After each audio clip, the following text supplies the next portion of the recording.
శ్రీకృష్ణుడు సర్వంతర్యామి కదా. ఎవరి మనసులో ఏముందో కృష్ణుడికి బాగా తెలుసు.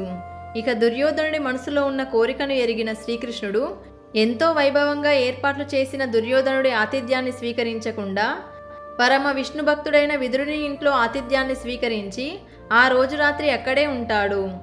శ్రీకృష్ణుడు విదురుడి ఇంట్లో ఆ రాత్రి ఉండడానికి 2 కారణాలు చెబుతారు. మొదటిది, విదురుడు మరియు అతని భార్య అయిన సులభ పరమ విష్ణు భక్తులు కావడంతో వారి ఆతిథ్యాన్ని స్వీకరించాడని. రెండవది, తన ఆతిథ్యాన్ని లెక్క చేయకుండా విదురుడి ఇంట్లో గనక ఉంటే దుర్యోధనుడి అహంభావం దెబ్బతింటుందని శ్రీకృష్ణుడి ఆలోచన. సరిగ్గా అలాగే జరిగింది. ఇక కోపంతో రగిలిపోయిన దుర్యోధనుడు విదురుణ్ణి నానా మాటలు అంటాడు, ఎన్నో దుర్భాషలాడుతాడు.